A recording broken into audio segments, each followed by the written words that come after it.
Is 7 o'clock in the west, or excuse me, in the east. It is 4 o'clock in the west.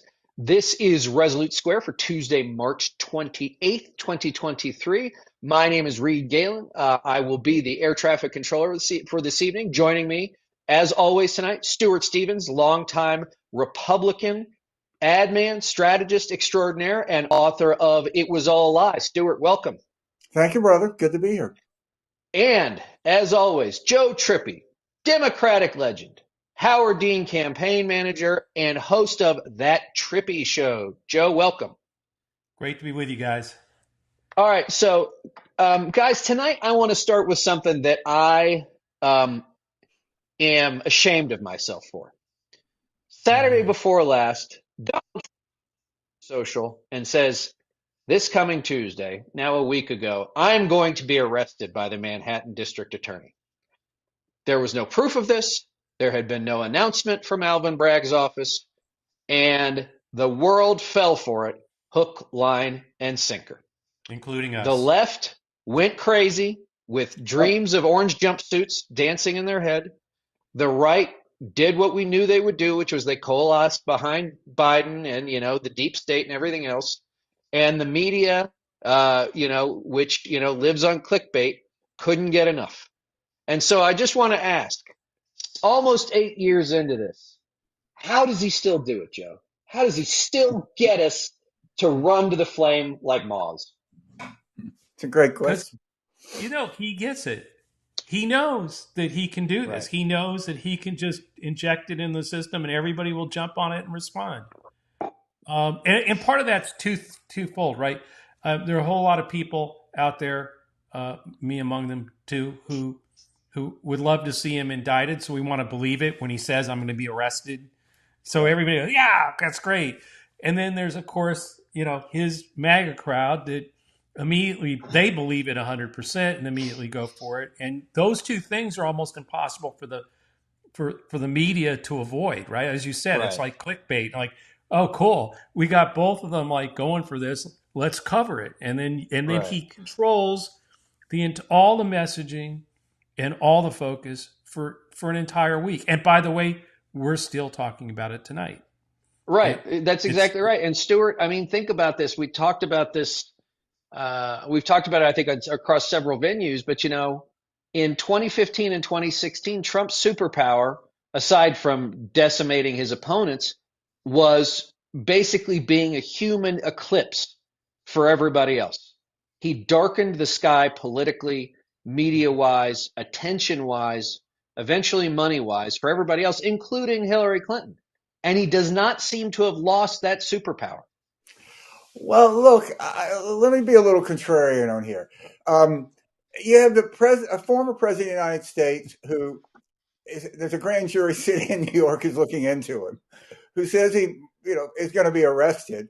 I mean, that's not like putting out a press release that he thinks that, the Fed should lower the interest rates or, I mean, that is such a remarkable thing. I don't really know how you don't pay attention to it. I mean, you got to. I mean, he knew that. Now, look, I thought it was very interesting the lack of live coverage that his Waco rally got, which 4 years ago they would have streamed that. I mean, I'm sure. So that seems to me to be progress on this. But isn't this a huge problem for anybody running against him? Yeah, trying to get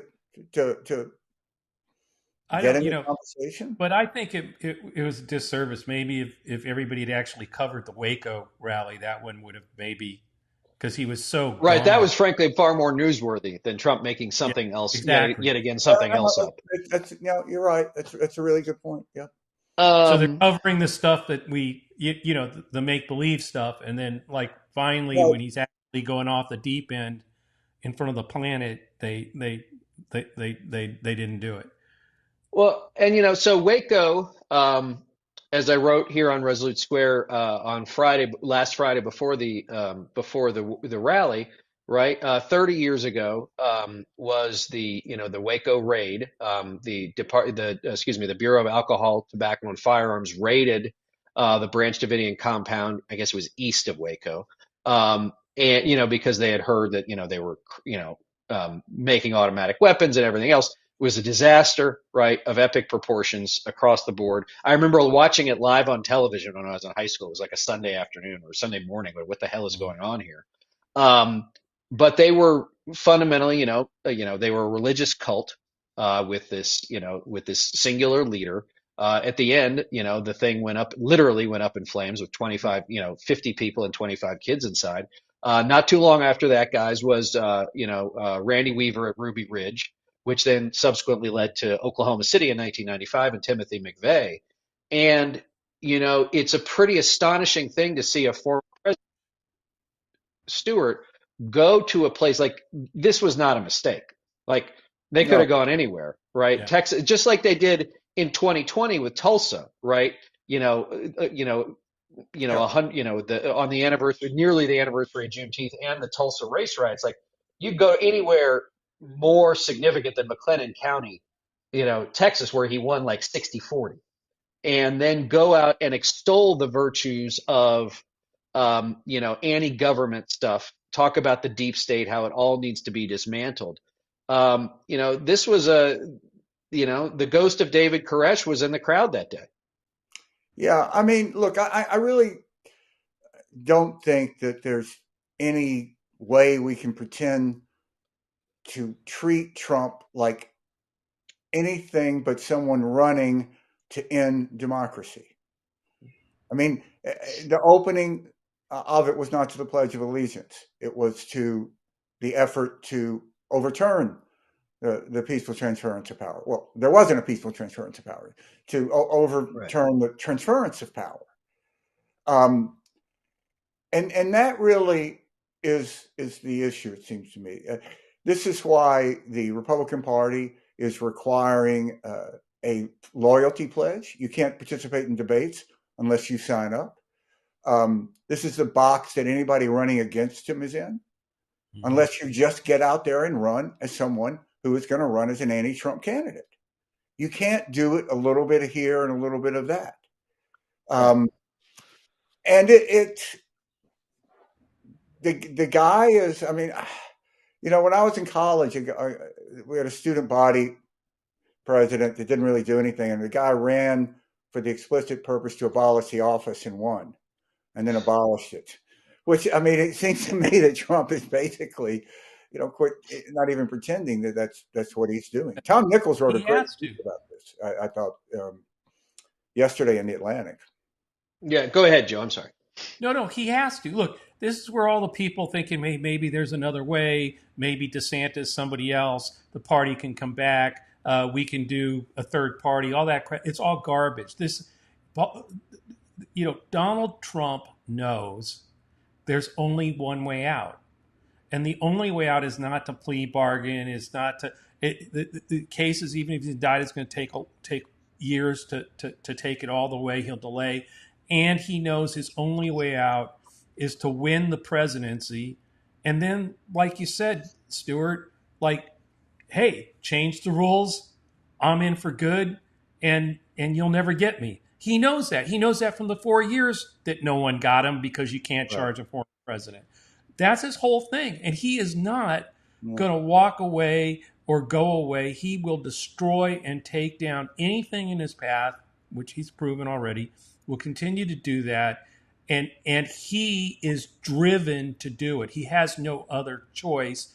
And by the way, it's not that he has no other choice. This is what he wants. This would be cool, to be in charge, to take it all, to be the authoritarian dictator. And he's got a whole crew of a MAGA cult that wants to see that same thing.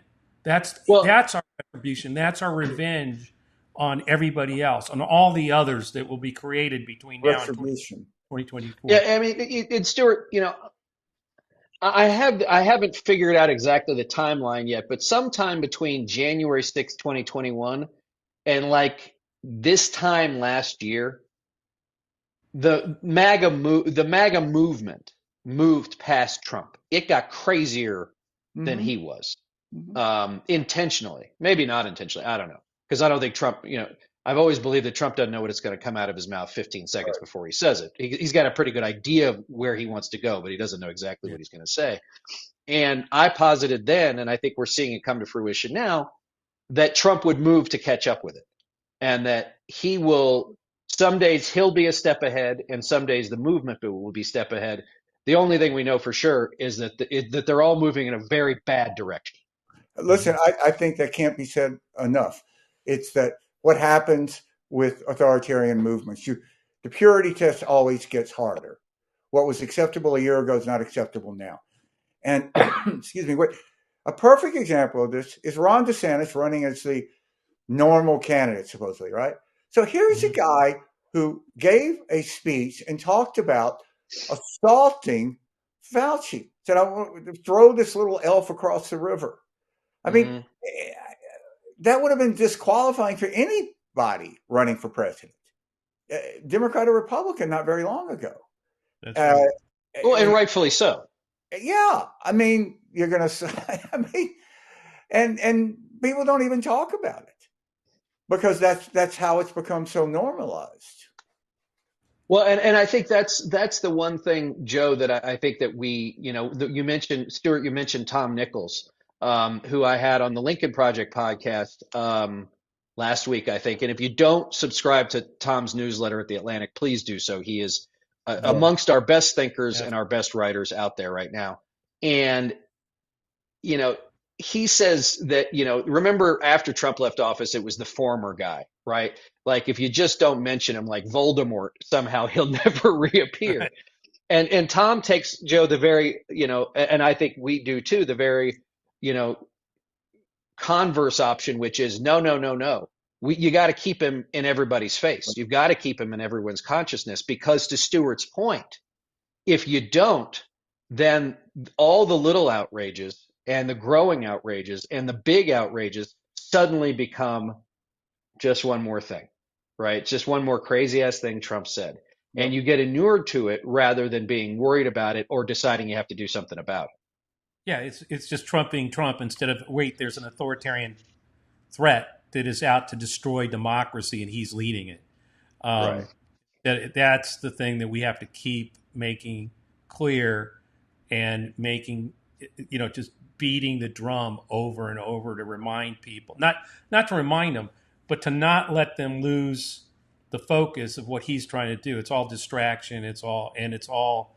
I think fundamentally we still have a lot of people who do not understand the threat, that this is a real threat to democracy itself and a real threat that Trump uh, not only wants to take over again, but can.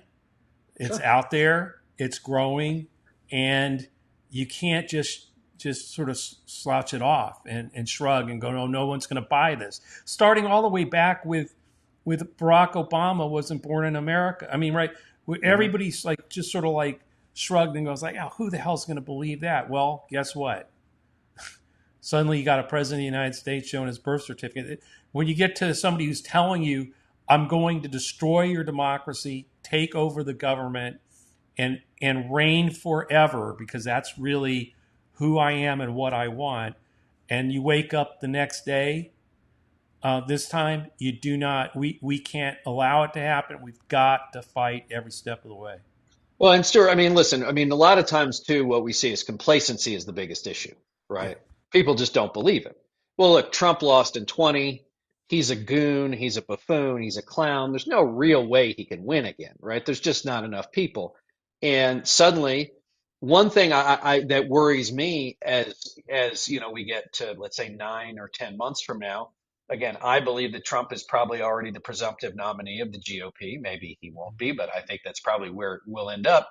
Is that we take for granted that, like there's an NPR survey out that says, you know, um, that Trump only gets 70, there's only 75% of Republicans in this NPR survey that say they support Trump. That's a bad number for the leader of a party, 75%, right? It should be 95%. But also that he's just way, way behind with independents. But the other part too is that our elections are typically binary choices, right? We have two parties and they're typically binary choices. And some of those independents are going to change their minds. Some will stay home. Some will decide, well, I don't really like Trump, but I don't like Biden. Um, or there's an externality, right? That of course, none of us can control. So, I mean, that's one of those things where, again, this so much of the work that's got to happen has to happen now. And look, a lot of it is day in and day out, talking about how Fox News is full of shit.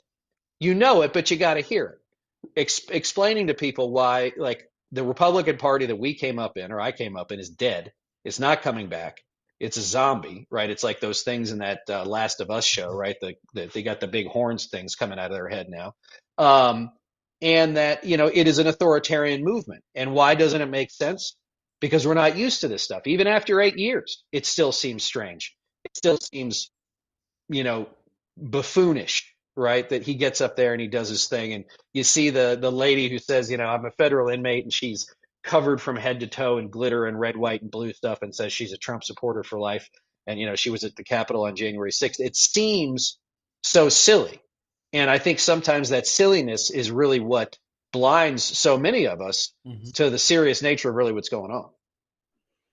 Yeah, I mean, look, it's the nature of authoritarian movements that they destroy parties because a party is supposed to exist to serve a wide variance of opinion, which the Republican Party did for a long time, relatively wide. I mean, there were people who were pro-life, pro-choice. That there's people that were for the Vietnam War, against the Vietnam War. That there was the party existed for something larger, Right. and that is officially died in the Republican Party when they passed a platform that was what Donald Trump wants. So, I mean, I think in this sense, you can make a good case that it almost doesn't matter if it's Trump or DeSantis because once you solidify that it is authoritarian and not a series of principles that you can put down, Right. the leader of that authoritarian movement can change. Um, unless you have someone who is running against the fact that it has become this. And we don't have that. We don't, Well, like we do, but it's like Asa Hutchinson, the former governor yeah, of Arkansas, yeah, and yeah. who's probably I think I met him 20 years ago. Very nice person, right? But he might as well be Don Quixote and have Sancho Panza riding around with him, right? Yeah, look, I worked on his races. He's very realistic. This is a guy, it's not like he's new to politics. Right. So, I doubt he'll make the race in the end. I mean, I don't think any of these. I'd be surprised if this isn't over by June. I wouldn't be surprised if DeSantis does not end up making a go of it. So And he and Trump are the let's same thing. let's talk about DeSantis, because right before we went on the air here, guys, a little, we got all these little birds out there that talk to us and they tell us different things. A little bird was telling me that, there's a pretty solid rumor, Joe, going around Tallahassee that, in fact, the DeSantis people have secured office space, that they are gearing up for a launch of a campaign as soon as the middle of next month, which, seems to me to be a pretty significant acceleration, when everything was said it was going to be uh, June, late May or June, when the legislative session was over. And that says to me, that they're panicking. But before we talk more about Florida, we must bring in the one, the only Florida man extraordinaire, Rick Wilson. Rick joins us now. Hey guys, Thank how are you? Rick from a secure, undisclosed location. Rick Wilson, thanks for joining us. Absolutely, guys. Happy to be here. And I am in an undisclosed but secure location, although my Instagram might have given it away already. But here we are. And I heard the whispering of DeSantis world as I was waiting in the waiting room for this conversation to start. Yeah, so Rick, I was just talking to Joe, that we'd heard right before we went on air that the DeSantis crowd has allegedly, apparently secured office space for a campaign. Mm-hmm. Um, that there could be a launch date as soon as April 15th. I interviewed Right. Hugo Lowell from The Guardian this morning, who said that they're thinking of an initial campaign size of 40 to 50 people, which we've all been through this, and you start to think 40 to 50, Jesus. And I was like, Hugo, do you know how much that costs? You know how many phones that is, how many laptops it is, how many HR. I was just like, oh my God, 40 to 50 people. So Rick, I mean, as I was asking Joe, but I'll ask you since you've joined us. I mean, this seems to be a pretty significant, move up if it's true, because he was going to go in June sometime.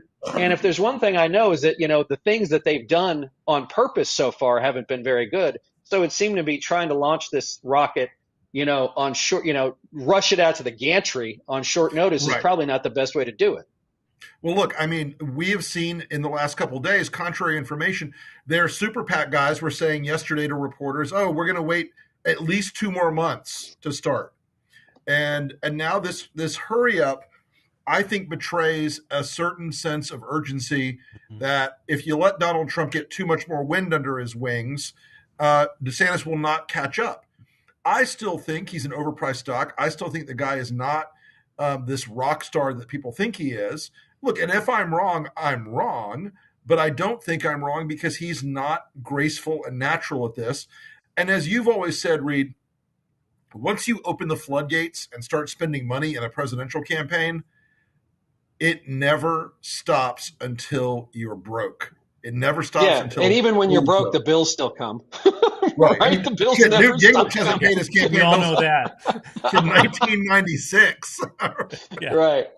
But Joe, I mean, talk a little bit about the dynamics of that, because we've all been through that launch, right? For Well, good, no. bad, or otherwise. And the idea of a first time candidate, and let's be clear, other than Jeff Rowe, who's running the super PAC, who, whether you like him or not, and I think he's generally speaking a bad guy, although very good at politics, ran a very good technical campaign for Cruz in 16. He's a real guy. He got Youngkin across the line in 21. This is a guy who knows what he's doing. But I don't get the sense that he'd join a super PAC 1 week and then say 3 weeks later, oh, by the way, you guys go do what you're going to do and I'll see you on the other side. Maybe he would. Maybe he doesn't care. But this kind of, again, for people who haven't done it before, Right. and maybe this is my arrogance of experience, just trying to speed something up, not to the tune of a couple of days, but several weeks or a month. I don't know. I mean, Go I ahead, Joe. think rushing in to start this when it hasn't been going well is just completely insane. I mean, you want to launch, you want to build a team, you want to build that thing, and it can't be hurry up because Trump's killing us, and if we don't get in soon, we're going to be dead, which is what this all reeks of. Um, Right. if that's what you're doing. And as you said, Reed, I mean, look, we've been there. We've all been there where a campaign starts up with a big load of people, 40, 50 people. That is a money eater from the get-go, and there's no stopping it. By the way, it won't stay at 50 for more than a week, No. right? I mean, right. it just starts growing. No. And to sustain that against, by the way, someone like Trump who can gain all the, as we saw, dominate the press and everything for a week Right. without spending a dollar, really, Right. is just begging for, I hope you have a ton of money and a lot of staying power, which is another thing I don't think DeSantis has. I don't think he has staying power. I So, don't think Stuart, he's not going to wear well, in my view, for the same reasons so, Rick talks about. So, Stuart, I don't know if you or Russ were in the office the day in about this time in 2007 when Senator McCain came into the campaign in Crystal City in Arlington. Um, and he looked around, and we had people in March of '07 hanging from the rafters. And to say that Senator McCain could curse a blue streak is really an insult to sailors, right? But the bottom line is, who the F are all these people? What the F do they all do? I've never run a campaign with half this many. Why are they all here? And to Joe's point, like, I think sometimes, especially conventional politicians, they sort of build these cocoons around them, not understanding that the cocoon ultimately suffocates them. Yeah, this is DeSantis playing dress up. It's the same thing that he did when he put on that flight suit. Or the If white boots. yeah, if I do this, I'll look like a presidential campaign. Right. This is what presidential campaigns do. Um, I think that the reason there's a rumor out there that he won't run. So he said, okay, I'm going to spend $20 million and prove to you I'm running. Right. Instead of answering the question of why is it that what I'm saying isn't working?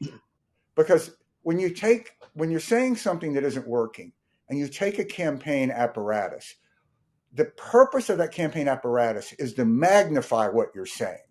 So Right. more people will hear what you're saying, which is wrong. It only makes it louder. It's like an American abroad who can't speak the language. He just keeps speaking, louder and louder. Donde está el biblioteca? Right. Yeah. You're in French, just going souffle. Instead of asking the fundamental question of why isn't this working? And I think, like in anything in life, self-criticism is a key part of running campaigns. And when you have a campaign there's really no one in that circle who you would say is a DeSantis lifer, who Mm-hmm. is for DeSantis Right. because they believe in DeSantis. It's all transactional. It's Right. it's people who have signed up with him because they think this is a way. And you And look they'll at want that. it. I don't. Guys like Jeff Rowe are not there because he woke up this morning and thought, "My God, the envision of Ron DeSantis inspires me so much." He woke up this morning and thought, "Cha-ching."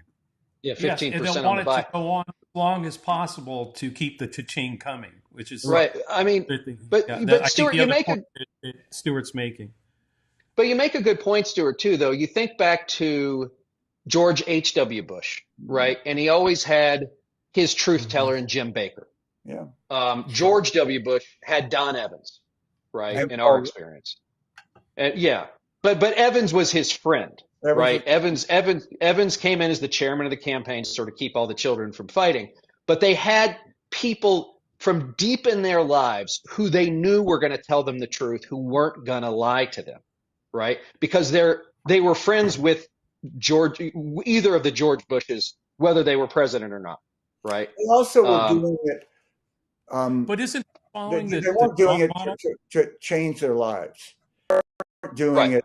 They really were doing it for the right moment, and that gives an ability to speak truth to a candidate. What are you going to do? Right. Fire me? I mean, Right. But Yeah, look, I mean, yeah, I mean, I'm a gajillionaire oil man. What are you going to do to me, right? but I'm isn't But not Joe, saying you were going to say something. Go ahead. yeah, I I'm was not going to saying say one DeSantis thing is that's just not. following he's following the Trump model. All kinds of people that will lie and tell you everything you want to hear. And I mean, that's DeSantis, right? I mean, who want to keep the gravy train going. It's literally the same model of a campaign, which is why I think Trump will do it. Trump knows what he wants to do here. I think DeSantis is, as Stuart says, just sort of play acting. It's what I mean. Right. He is this dude. I mean, this bad guy, but it's just an act of this is what it must be like to run for president, and he has no clue. Well, because he's a cynic too, so he doesn't So, believe guys, it in any way. yeah. Oh, yeah. So, guys, I have a sort of question for the group, and I think it's a one we could kind of tear apart a little bit. The expectations for Ron DeSantis among the conservative elites Such 4 as they weeks are. ago were sky high. They thought this guy was this brilliant thinker, lawyer, strategist, campaigner. He won by 19 points. How can anything not go right for this guy? When he gets on the trail, as he soon look, if they follow through with this announcement, and they get out there and they say, okay, he's going to go now to start going to Iowa, New Hampshire, South Carolina, early primary states. Don't you think that this guy, who's a fairly brittle person, everything is going to feel like a microscope for the first few weeks, and as he makes mistakes, as all candidates do, it's going to get worse and worse. It's going to amp up higher and higher. I just feel like this guy has such a weird psychological brittleness about him. And I don't think he knows what it's like to be under the gun yet on the campaign trail. Well, I mean, there was a story in the Daily Beast, I think, last week, recounting many of those same things, Rick, that you're discussing from his book tour. Yeah. in places like New Hampshire and Iowa and Nevada, which all happen to be early primary states. And I will speak for all the old advanced men in the crowd, right? The two things that they didn't do well were the events sucked, right? And they pissed off the locals because they were arrogant, right? Like, Right. and as I've said previously, for me, again, where my little perch was on a very big campaign was that events are the furthest extent of a campaign's ability to control the world. And if they're not going well, nothing else is going well either, because everybody on the campaign or everybody in the organization has their role to play long before Ron DeSantis ever appears on a stage in Des Moines, where, he left Governor Kim Reynolds like sitting on a stage for half an hour by herself. And if I were her chief of staff, I would have raised holy hell, right? Like, I Right. don't, and we Well, all know how forgiving and easygoing the average New Hampshireite is, right? You know it's what? funny. This is interesting. I don't think Ron DeSantis has been in front of a crowd and been booed. And when he goes in Mm. front of a debate, any place where there is not a hand-selected crowd, there's going to be a lot of Trumpers there, and they are going to scream their head off, and they are going to boo this guy, and I just don't think he's ever experienced. It's why when presidents run for re-election, their first debate is usually they suck, because Oof. people walking in a room and people applaud. And that first debate, you get there, and all of a sudden, I've got somebody, 10 feet away from me who's like kicking the shit out of me. Like this, Well, and there's also that I'm the president of the United States. I think I know what I'm doing. Who the fuck are Yeah. you? Right. Right. And I think that DeSantis is going to go through that. And it's, I've always said that it's impossible to run for president and not be humiliated. It's how you deal with that humiliation.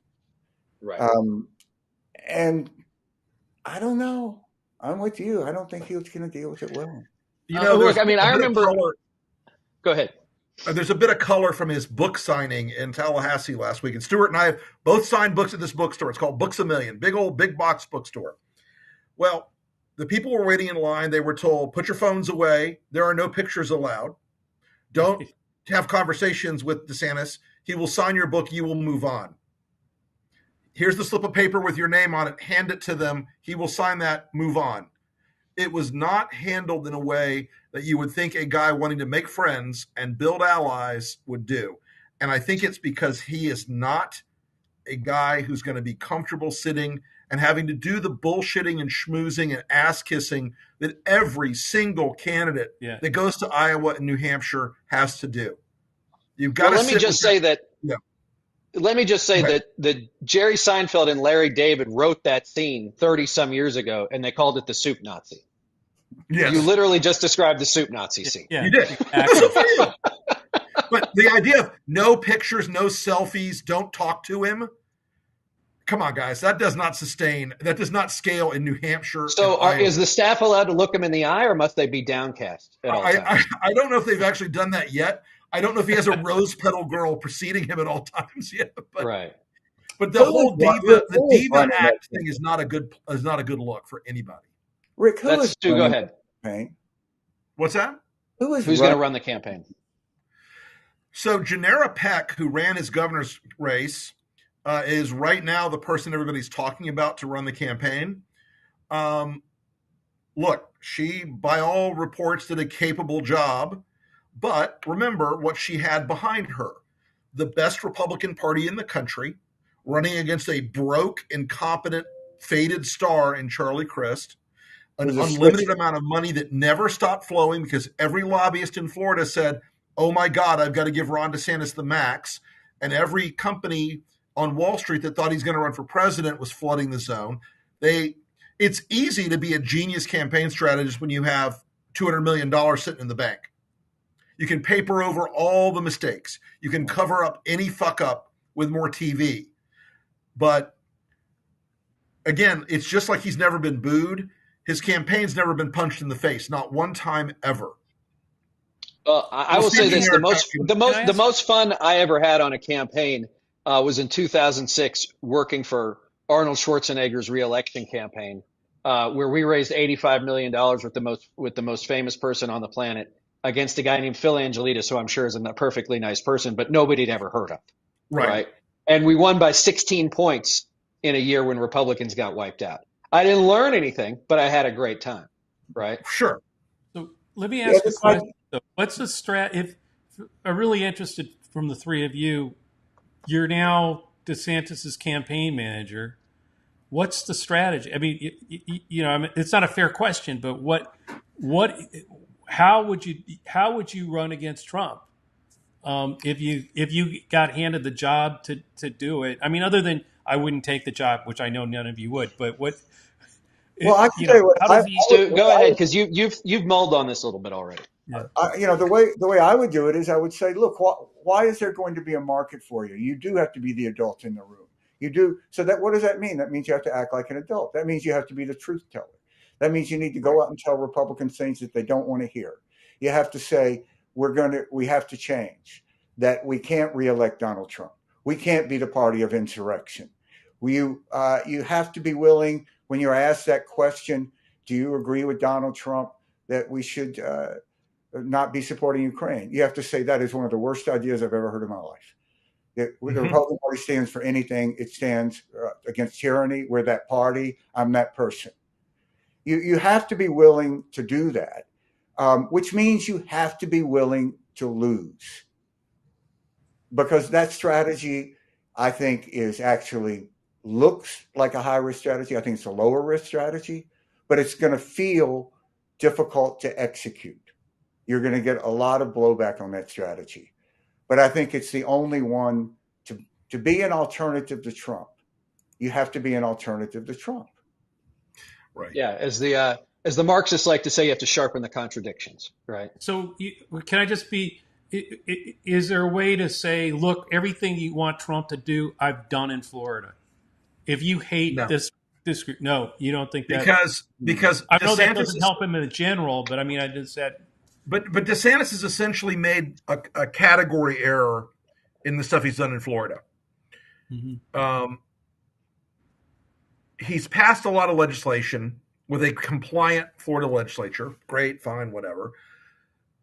But Trump can always out transgressive him. He can always out asshole Ron DeSantis. And Ron DeSantis has a pretty high asshole score, but Trump can always do more. And they're looking for the swagger and the showmanship, not just box checking. Yeah. If I was, and Joe, in answer to your question, if I was managing his campaign and my number one goal would be prevent self-destruction. And that would entail a lot of things that he will not like. Part of it's going to be, it can't just be him and Casey making decisions on the fly. Part of it can't be death by 1,000 consultants, which is what's happening now. We've heard from a lot of different people that Phil Cox, who ran a lot of DeSantis' operations for a long time, has been now sliced by Jeff Rowe, who has come in, who's run a lot of stuff, including Ted Cruz and Virginia's governor's race last time, and is an expert in mailers. Yes, But he is. Jeff Rowe is now apparently taking over and burning down everything. So you're going to end up with like the Jeff Rowe, alumni association staffing the campaign. I think DeSantis needs to be most worried about self-destruction, and having him learn to interact with people. It's hard, man, when you're 44 years old. Hard to change your way of dealing with human beings when it's always been, I can be an asshole to everybody and get away with it. It's hard to change that. And so, like I said, the internal self-destruction and the external self-destruction, because look, he's a guy who is like genetically wired at some point to give the press an epic meltdown that becomes the defining thing for him. A Tom Eagleton. We don't know anything about those. Not in this crew. None of us know anything about those. No, not us. A Tom Eagleton moment, a Howard Dean Scream moment. No, come on. Trippy, I was like, I think Trippy's like not paying attention. I'm gonna get him. Yeah. Just I was allowing it to go unsaid. I was allowing it to go unsaid. We're going to end up talking about Clint Eastwood before this is over. I just know that. Right, exactly. People don't know this because they can't see it, but Stuart never sits down without an empty chair next to him. So, exactly. But Joe, I think your question is a good one, but I think it also we should not delude ourselves that everything we've really talked about is how you would combat someone in a conventional campaign. And Right. going against this guy's the definition of unconventional. Why is it that we at the Lincoln Project do the things the way we do them? Because they are, by definition, asymmetrical. Trump is not I mean, Right. look, I mean, DeSantis has now had like what, four different statements on Ukraine in the span of a week. Right. Trump never goes back on what he says. Doesn't care, right? Right. They never issue a retraction or the cleanup statement out of the campaign. Why? Because he doesn't care, and it doesn't matter because he's going to say something crazier tomorrow. And so I guess I would take a little bit of it. And again, this is also a high risk strategy, which is probably flying into the propeller even faster than what Stuart's talking about, which is if you're gonna be the anti-Trump, not only do you have to be the anti-Trump, that everybody on your campaign has to be prepared to be as anti-Trump as they can and stay in his face. Yeah. Because if you don't stay in his face, he will come for you. We've learned that is what we do, right? You can't leave this guy alone. Because here's what we know. He's easy to provoke if you know how to provoke Yeah. him, and he'll do Absolutely. your work for you. But I Absolutely. also think that there's a lot of people, who, especially the staff, but I think also a lot of the candidates and the consultants, they're afraid to do that. I mean, we understand why, but like Sure. if you're going to beat the guy, you have to be fearless. You can't go into it saying, "Oh my God, what's he going to do to me? Oh, I Right. might And not look, get a job in the Trump White House." Congratulations, you just avoided a federal indictment, yeah, right? God Like bless. this is a good thing, not a bad thing. Yeah. Yeah. All right, so Well, let's start to wrap up here, guys. So as we look forward here, we're almost at the end of Q1 2023. It's hard to believe that. Um, I will go first. I got to be honest with you. I'm not terribly surprised by where things are at this moment. The externalities aside, right? Whether or not it's Silicon Valley Bank or other things like that. I'm not terribly surprised that where we are in the sort of political life of America in the short term, anyway, that Mhm. we right. are where we are. I always thought that the DeSantis was going to burn hot and fast, and that seems to be the case. Trump is going to be Trump, and it looks like President Biden's going out and being president every day. So what am I missing here, Rick? Let's start with you. Look, I met with somebody today who's a really brilliant economist and walked through some of the risks in the economy. But most of the arrows on that are pointing in the right direction right now. And it looks like if we have a recession, it'll be a fairly soft landing, not the disaster the Republicans are hoping for. Um, I think Kevin McCarthy's breaking on the debt ceiling one day at a time, even though he knows he may lose his job over it. Um, I think I think the political climate in the country is getting increasingly heated right now and a little bit dangerous um, for a lot of Americans who are watching what Republican legislatures are doing in the states. But I think that broadly, in some ways, helps in an anti-Trump campaign of 24. I think he's beatable. I think he's more beatable than he was in 20. I think he's unbeatable for the nomination and beatable in the general.